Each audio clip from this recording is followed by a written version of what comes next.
Jose, I respect that your focus is on trying to qualify from the group, first of all.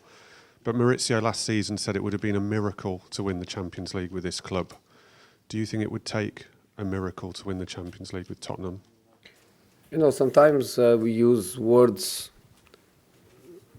Sometimes we use words to try to describe things, but the words, they don't reflect exactly what it is.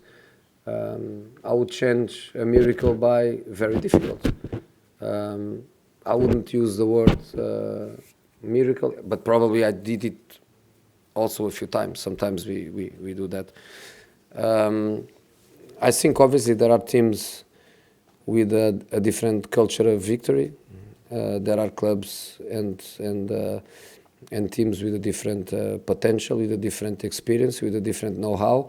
I think all of that at this level plays a role. But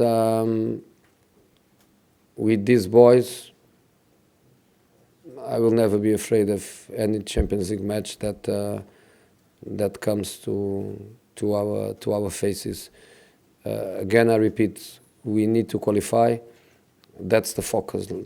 I always say that not even in the last 16 I used to think about winning.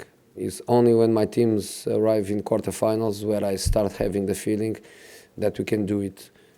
Still far, but on quarterfinals, last 8, I start thinking that that we have a chance. But in this moment, I think we are really far from it. We have to qualify. But as I was saying, give me time to work, give me time to develop my ideas with these boys, and I will have no problem at all to go to any stadium to play against any big opponent in Europe or in England, and we are not going to be afraid of anyone. You've obviously got a very rich history in the Champions League. Can you explain how you feel about this competition and how you feel Tottenham can do in this competition this year? I love the competition as much as everyone in football.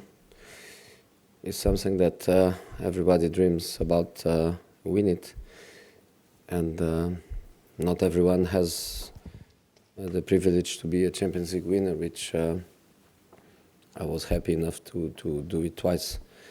Do I want to win it for a third time? Of course, I would love it, but I know the difficulties of it. And in this moment, honestly, is not the moment to speak about it. It's the moment to qualify. Plenty of experience in the competition. I think is my game 148. And I think one of the reasons why my teams were never out in the group phase was exactly because we always thought about the group phase, and we never thought about what could happen after the group phase.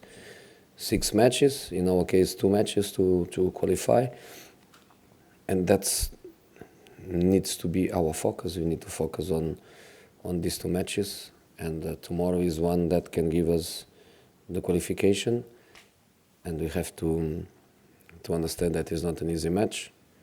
Good opponent, good coach that I know well. We drew in Athens. That shows that there is not a big decalage between the 2 teams. So a difficult one for us, but hopefully we can get the result we need to qualify.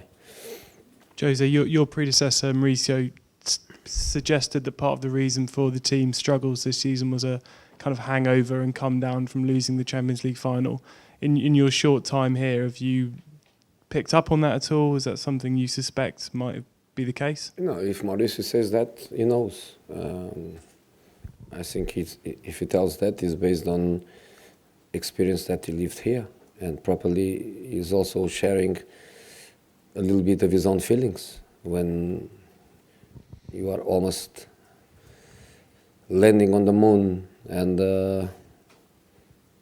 you don't do it. I believe that the frustration is very, very high, but at the same time you look to a team like Liverpool, and they also had the frustration of not winning a final, and then the next season they reach the final for the second time and they win the competition. So I think it depends a lot on the people's mentality and the way you react to such a big disappointment. And I can imagine that to lose an European Cup final has to be a big disappointment.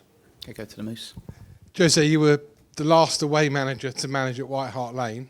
I know you've been to the new stadium, but just give us an idea of how excited you are ahead of your first game as Spurs manager at the new ground, which is probably the best ground in the world. So you want to remember me that I lost that match? No. Not again. I'm just reminding you that you did manage at White Hart Lane. Forget I know. when it was. I know. I played there many times, obviously as an opponent. I did it with 3 different clubs. I did it also in the Champions League. I won, I lost, I drew. I always loved it. There are a few stadiums where you always enjoy. Of course, you want to win, but you always enjoy the atmosphere. You always envy the support that your opponent, in this case, has. And many times I played there, I felt envy of such a strong and passionate support. I can imagine also because I've been there as a football lover, but I've been in the new stadium to watch Spurs Newcastle, and I felt it. And the game, of course, was not good for us; was a bad result. But I felt that the relation between the fans and the team, and the pride for that new home, because in the end you always miss your old home, but if you change for better or for much better, you don't miss it so much and you embrace your new home. So I think that's what happened with the fans. I think they just love the team, love the club, love the stadium, and I believe that that tomorrow can be the restart of that empathy between the supporters and the team, an empathy that with bad results, you lose a little bit. So let's hope that tomorrow can be the start of that empathy coming back, with the players' happiness and good feeling to play at home and to feel that the supporters are playing with them and make them stronger. So hopefully tomorrow is a good start. We play two home matches in 3 days. I think if you can make it good, win matches, play well, score goals, showing commitment, happiness, desire, I think would be a good period for us to go back to that empathy between the players and the fans. You mentioned that empathy. The fans sang your name at West Ham on Saturday after the victory. They've taken to you straight away. I didn't go there because I felt I shouldn't. I felt I wanted the players to be the guys, and they are the guys. So I didn't want to go where the fans were. I just waved from the outside. Obviously, it's a good feeling. I want obviously to thank, but again, it's not about me. It's about the players, about the team. So if I could choose between another Jose song and players' songs and Spurs songs, I would obviously go in that direction. It's not about me. I am like them. I'm outside the pitch. They want to help the team to win, and they do it with their heart. I want to help the team to win with my passion and also with my knowledge and my experience. But everything is about the players. So I hope that they do that. I hope that they make the players feel that they are with them and they want to win. And as I was saying, three important days for us with 2 matches that we should win. So hopefully it goes well. Hi, Jose. Hello. Hi. You spoke very warmly about Mauricio Pochettino. He speaks very warmly about you, considers you a friend. Have you had any communication with him since you've taken over? I didn't because I know what he's feeling. I've been there, and I know that there is a period where the best thing for us sometimes is to process our feelings, to process what happened with us, and then in a couple of weeks, depends, 2-3 weeks, I think then we are open again to the world, we are open again to embrace a different period in our life. So I want to respect that and to give that feeling to him. But I spoke with his son, which is a player in our youth categories, and I think through his boy he can understand my feelings too. And of course I will call him, but I want to let him process. I also told the players to be the players in contact with him, to make him feel completely free to come here anytime he wants. If he wants to come for a training session, great. If he wants to come for a dinner in the lodge with the boys, perfect.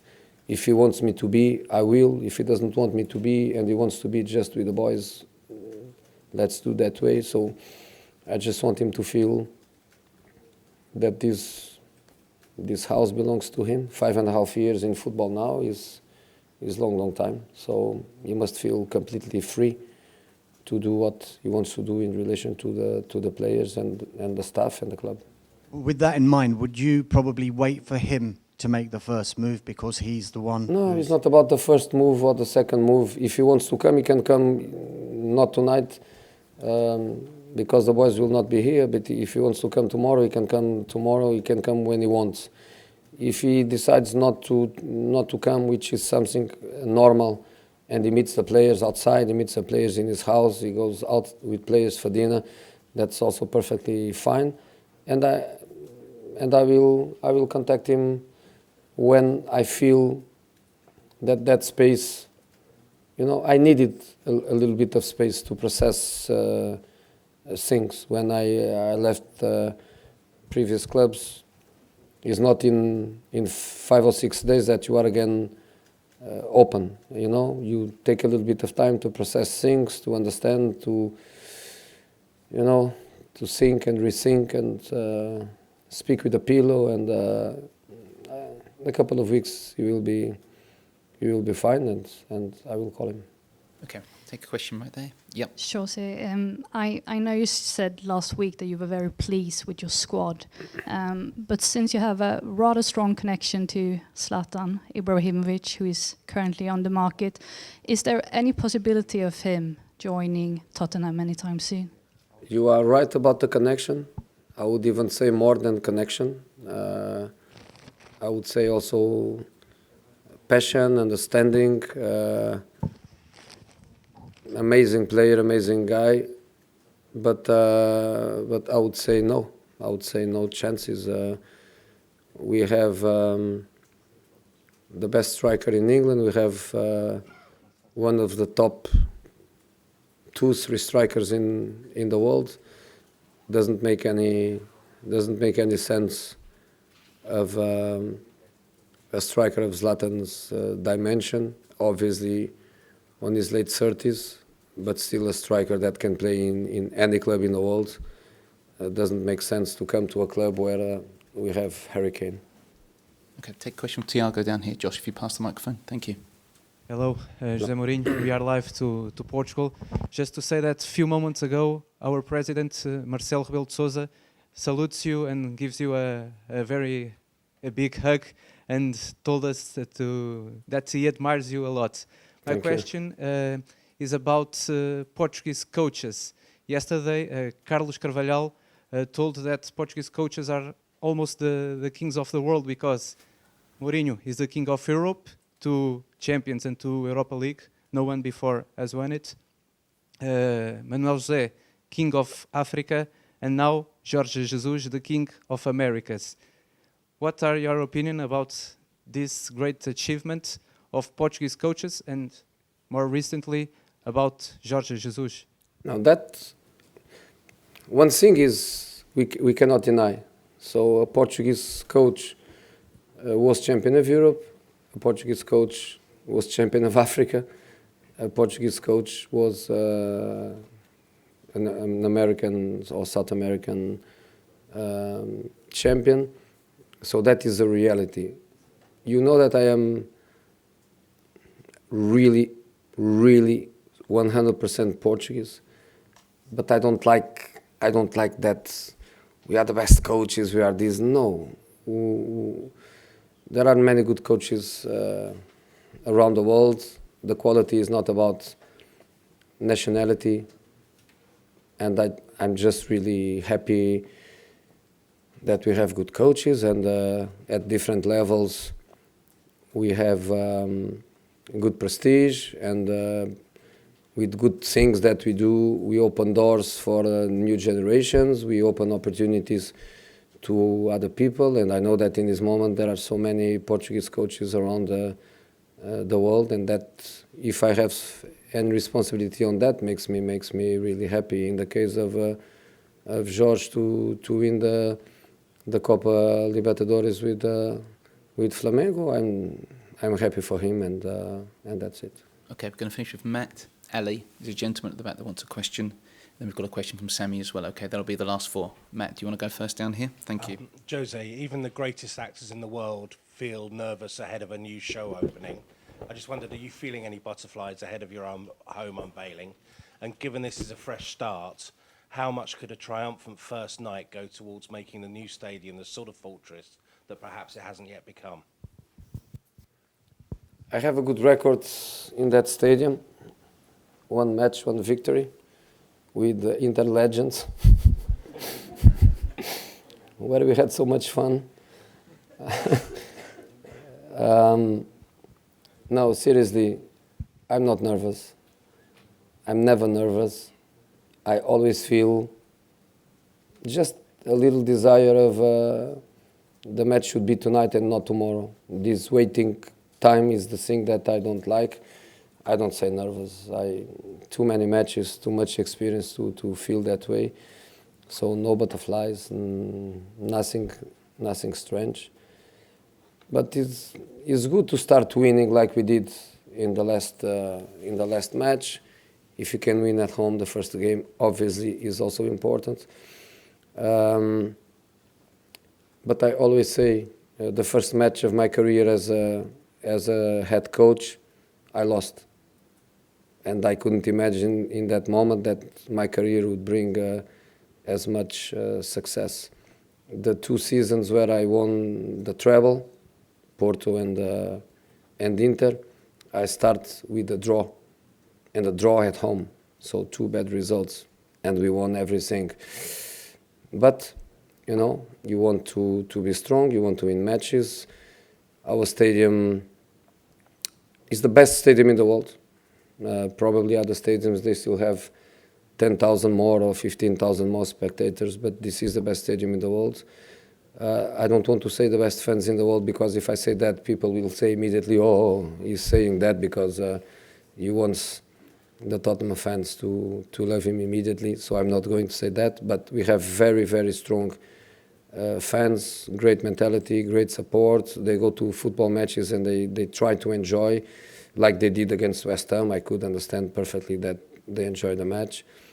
So we are going to try to have a good result, to qualify. And as I was saying, part of our vision for the club, part of the club culture also, and that's always what we try to do. We try to win, we try to play well, we try to play good football, to play attractive, to play attacking like we did in the other days. So many chances to score, complete control of the game.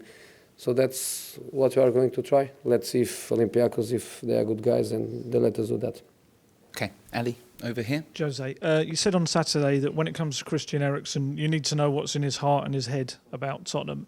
Have you spoken to him at all since then, or is this going to be a longer process? Yeah, I spoke with him. Obviously, I'm not going I'm not going to tell you our conversation. Only me and him, we know what we spoke about. And Amazon, because I'm always connected with the cables, so they also listen to everything I say, everything I do. But the important thing is that he's committed with us.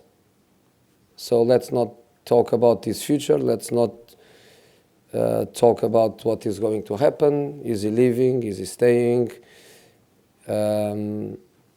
Let's talk about his commitment for the club and for the colleagues and for the project, and he's with us. My decisions about starting, not starting him, select, not select, will be based on a perspective of a future.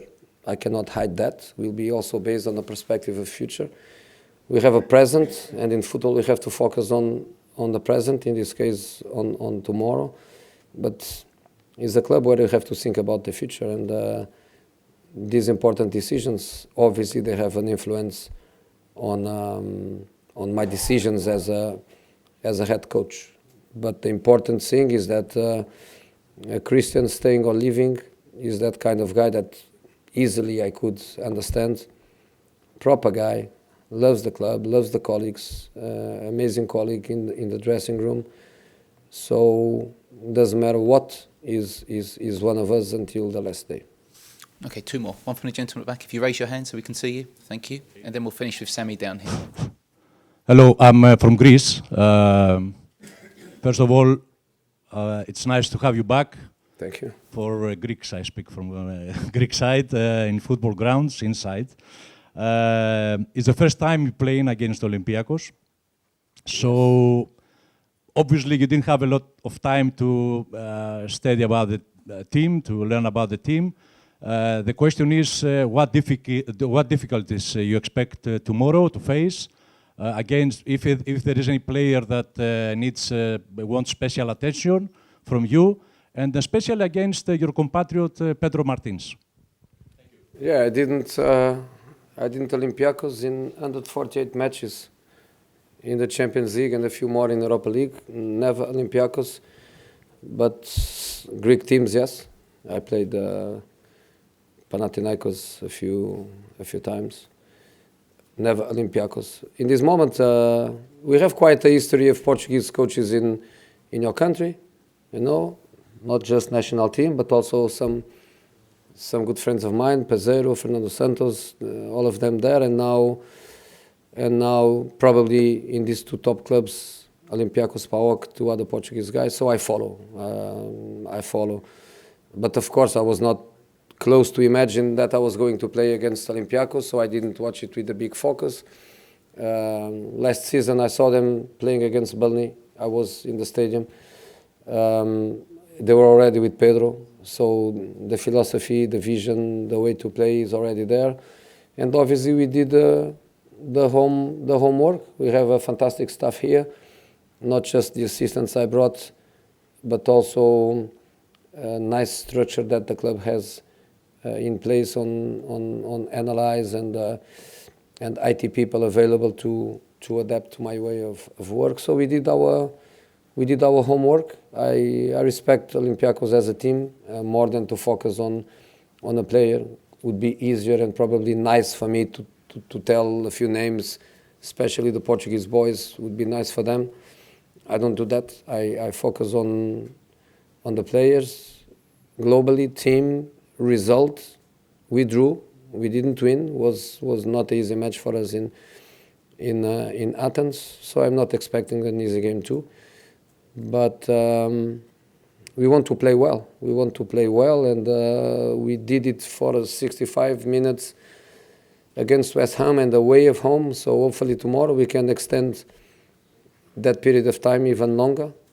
And again, with such a strong support behind, we must do it tomorrow. I think that's the way we have to think. We have to forget that we have a second chance in Munich.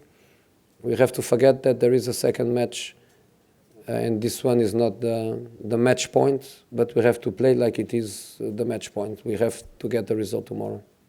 Okay, Sammy with the last one just here. Jose, just from the outside looking in last season, what were your reflections on the club's run to the Champions League final? I know you've had some time to work with the players. Do you feel any differently about that run? Did you think that maybe that they overachieved last season, but now you've worked with them, you can see how they managed to get to the final? I think Champions League and every knockout competition, there are details that are responsible sometimes for your success or your failure, if you want to call it a failure. The reality is that we start this competition with 32 teams in the group phase. So if you want to speak about failure and success, is success for one and 31 failure. That's a pragmatic but not a fair way to say it. Details make the difference. How many times I won in the last minute, how many times I lost in penalties, how many times details make the difference historically. So details sometimes make the difference, and a team does something magnificent when everything is going on his side, and sometimes you don't do it when you have an incredible potential to do it. In my case, for example, the season where I lost semi-finals on penalties with Real Madrid, I think that was the strongest Real Madrid of the past 15 or 20 years. We won the league with 100 points. We won the league with 126 goals. We won the league against the best Barcelona in their history. We did an amazing run in the Champions League. We go to the semi-finals. We lose on penalties in a penalty shootout where three of the best penalty takers in the world, Kaká, Ramos and Ronaldo, they all miss. We were the best team. We were the best team. We didn't win it. So sometimes details make a difference. In case of Spurs last season, just the fact to reach the final is an amazing achievement. No doubts that is an amazing achievement. They had little details that were with them. You know, the VAR, of course, was a good decision, but the VAR decision against City, of course, they fought for it. But the Lucas goal in Amsterdam, they had these little details that were side to side with them. But doesn't matter what, to arrive in the final is an incredible achievement, but is not history. History is win.